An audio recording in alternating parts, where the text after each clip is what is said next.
Hi everyone. Haven't been on for a while, and what I decided I wanted to do was make a recording so that I have a recording of my journey from the beginning. So it can be a longer video this time, but I wanted to go through everything mainly so I don't forget like all the blessings and the miracles that I've seen, but also to share all the miracles and blessings that I've seen. So, in the hard times too, because it was definitely very hard at times, and times when I lost hope. Um, Faith is important. It's a thing that's gotten me through. So, the journey started back in July of 2023. I had a friend who was on hormone therapy, and I was over at her house, and she said, I really feel like I should tell you about this and give you this video of this doctor that talks about a certain type of hormone replacement therapy. And I went home, I watched the video, called my doctor, told her what I wanted to do, and she said that she needed to do some blood tests on me. So we did a plethora of blood tests, and that's where we saw like my white blood cell count was really low, and my neutrophils inside my white blood cell count were really low for no reason. So about 42 tests later and a biopsy, and I was sent to a hematologist in oncology, and my oncologist called me, and I'll tell you that I pretty much knew it was cancer. We just didn't know what type. There's a lot of different blood cancers that you can have that present with the same kind of tests that I was getting back. So I prayed and prayed that it wasn't going to be acute myeloid leukemia, which is AML, which is what I had. And I prayed that because I had looked up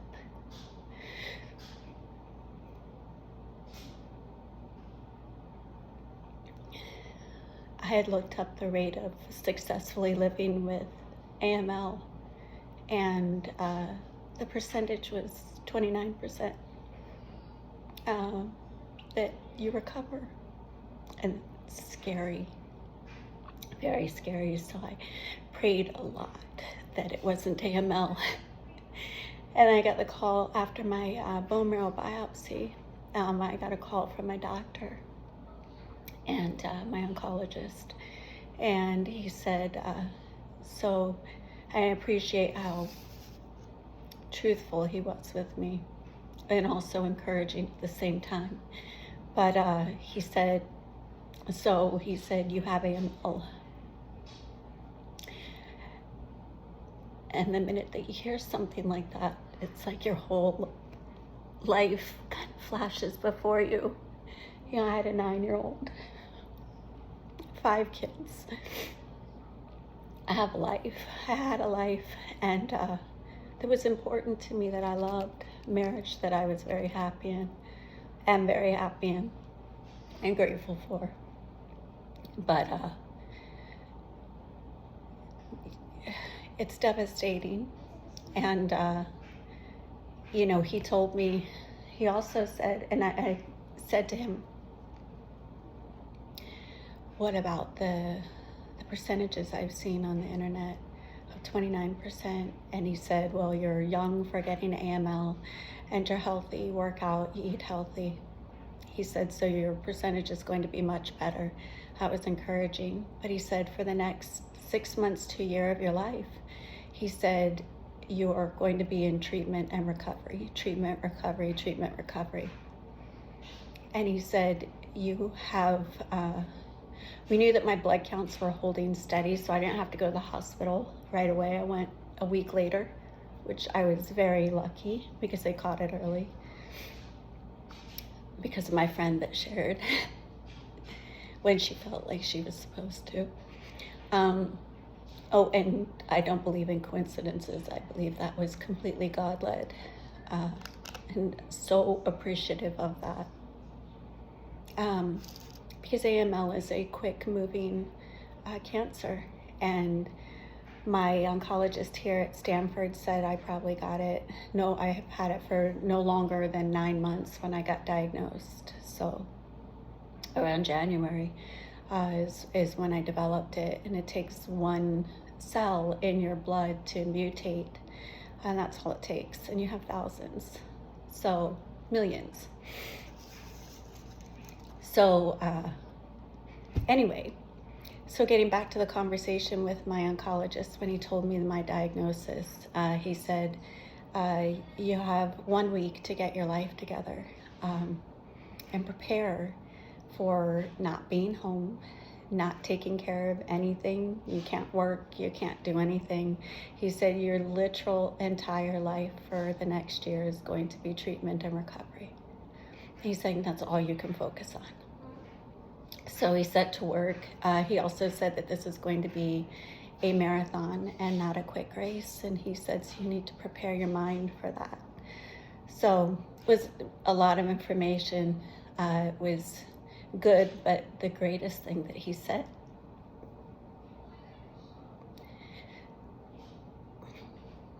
was, at the end, there's a cure. So blessed for that.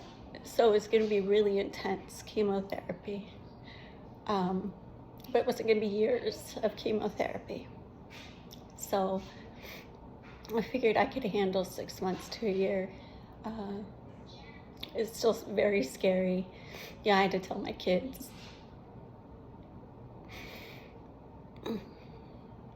Probably the hardest thing I've done. Especially when your 9-year-old asks you if you're gonna die. We had a lot of prayer, family prayers. We had a lot of people praying for us. And had a lot of people step up to really help us. Alex and Julietta, my 2 kids, stepped up and have been taking care of the house. And Lita, my neighbor, we have 55 chickens and a lot of animals, and it's just in the country. It's 4 acres, and there's just a lot to take care of. And so they've really put their lives on hold for, it's been 5 months now that we've not been home. We haven't been home since I went to the hospital in the beginning of August. So they've just stepped up, and they're busy. They're busy kids with jobs and education and, all of that stuff. And they've just been so good about taking care of things for us because we haven't been home. We had so many people. I've had my family members step in. I've had so many people praying for us. I had my brother Johnny, because we're running 2 households really here. We're at Stanford still, and our home, and I have no overtime anymore and things like that. So he's been a great financial help to us, which I really appreciate. So in that week, we prepared everything, packed our bags for the next 6 months, and got ready to go to the hospital. So they called and told us when we were going to the hospital. And the day I got into the hospital, I put my PICC line in, and which comes out at the end of January. So glad for that. But we went, got admitted. PICC line was put in about an hour after we got in our room, and chemo was started the next morning. It's the 7+3, if any of you know about that. It's the traditional treatment for AML. So one of the drugs it's 2 primary drugs, and they're really strong drugs, but they're 7 days for one, and 3 days for the other. So we went through that. And then I didn't have a lot of adverse effects while I was getting the treatment, except for nausea, but they do a really good job at taking care of you with nausea or anything else that you're, side effects. And we got great care at Kaiser Roseville. We really did. The nurses were so good. I really love my oncologist back at Kaiser, Dr. Stevenson. And we just had a really good care team that took care of us, care coordinators that were really good, told us what was happening. And then, so usually what I've seen or how my body responded is during chemo, I don't have that many side effects, but it's after the chemo. It's after you do the regimen of chemo. For that, it was the week of chemo, when all of it starts building up in your body, and you start getting the side effects, like really bad mouth sores. If you know what a canker sore feels like, these are probably 50 times as bad and 50 times as big, and they're just big black holes in your mouth and extremely painful. It's hard to swallow, hard to eat anything. He did lose weight. I went in, I weigh about 116 normally and went down to about 98 pounds, which makes you feel weak, shaky. Your body's on so many medications and body's been through a lot, so I give it grace now. During that time, first I went in, my hair was down to my pants, and I cut it up to my shoulders, and then my husband brought in his barber. I've posted that video. It's really, really special. But his team from his gym came in, and he had his barber come in, and they all got their hair cut for me, and my daughter and son did, and my husband. All my brothers and sisters shaved their heads.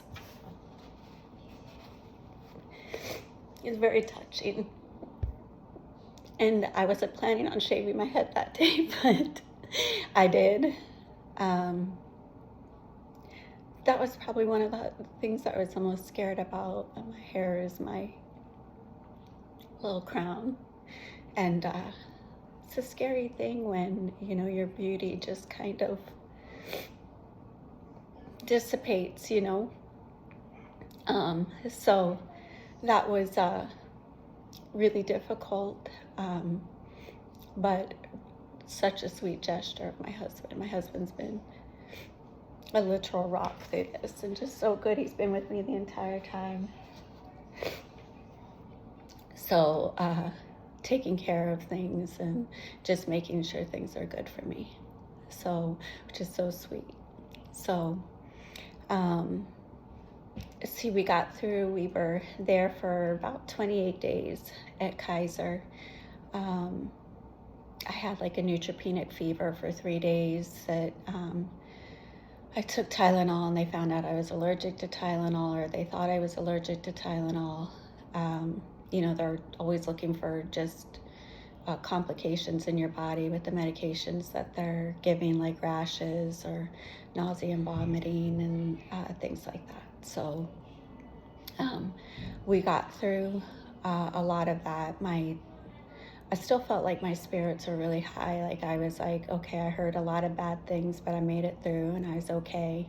So we left the hospital, and because we lived so far out in the country, we'd further than an hour from any hospital, any Kaiser hospital, we needed to get an Airbnb close to town because we were still going for blood tests every other day.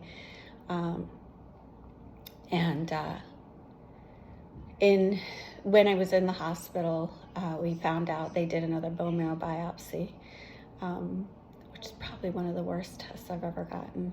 Scary. But they found out that my body was refractory to treatment, meaning my blasts, which are the leukemia cells, should have gone below 5%, and they were at 9%. So my body did not respond well to the 7+3, and that's scary. They also found out in my first biopsy that I had a chromosomal abnormality in some of my cells that it means it's going to be hard to get rid of the AML. I had a lot of things I feel like against us, but kept praying, kept believing in healing, kept believing that I still had a life to live and I wanted to be here. So kept fighting, journaling every day. And then, so we did 4 more rounds of chemo, not nearly like the 7+3, but it's a milder form of chemo. I went home on that and continued my 4 rounds of chemo because Stanford will not take you unless your blasts are below 5% in your marrow. So we got it down to that, which was such a blessing. We stayed in the Airbnb. I think we were there for 2 months. 2 months where we couldn't have, we would have Emma come stay the night sometimes, but she's my 9-year-old. She's 10 now, but she was 9 at the time, and so Julietta and Alex split the week up at the house, and they were taking her to school and just managing my life for me, taking care of their little sister, making sure, they packed her lunch, did her homework. Just could not ask for better kids. Could not. And then when we came to Stanford, we pulled Emma out of school, and so she could be, there was a lot of her having to transition from who was watching her, and so we transitioned to my oldest daughter Ashley watching Emma full time and homeschooling her first so that I could see her, because if she was in school I could not see her. It is too risky when you get the chemo for bone marrow transplant. It's called ablative chemo, and what it does is its job is to kill all of your blood cells, so that your donor cells are your only cells, because they don't want any leukemia cells left. And then if there are a few, the white blood cells from your donor will kill them. So that was our goal. We got accepted to Stanford and went to Stanford. I think that was in the beginning of November. Hard to remember, things start to run together. That's why I wanted to make sure to do this before I forgot really important things. I felt like I was blessed the whole time at Kaiser. And when we were at the Airbnb, just I didn't get as many side effects as I feel like I've read about or a lot of other people got. And I just was able to come through being okay. Bald, but okay. I still felt good. I still had a lot of hope, still had a lot of faith. This experience definitely has built my faith and brought me closer to God. I don't know how I couldn't. It's all I had to rely on. We met with my oncologist, my new oncologist at Stanford, who was going to be managing my care, and that was the day after we got out of Kaiser. We drove down here and met with him, and he said that he was the one that told me that I probably developed it around January, and that if I hadn't gotten treatment, that within 4 to 6 weeks after I got diagnosed, that I would have been in the hospital with a serious illness, and it would have been much more difficult because my blasts would have been my leukemia cells would have been a lot higher. So is super blessed in everything. Divine intervention for sure. But So Stanford. So I'm gonna probably stop here and do another recording, but with my trip to Stanford and the stay there, and then we've been in Stanford housing for. When we leave, it'll be 2 months, and I'll be leaving at my 90-day post BMT mark. I feel good enough that I feel like I'm on the other side of this, and every day I wake up, I'm just so grateful, knowing that I wouldn't be alive without this. And that's a very scary thing to think about, but my body's getting stronger. I feel better. I'm full of hope. And my numbers are consistently going up, which is what we want to see. So I'll do another recording, though, to finish the stay at Stanford, which was definitely a lot harder. But we'll talk about that and why I don't record every day like I did when I was at Kaiser. Just want to explain some of those things, but okay, thanks.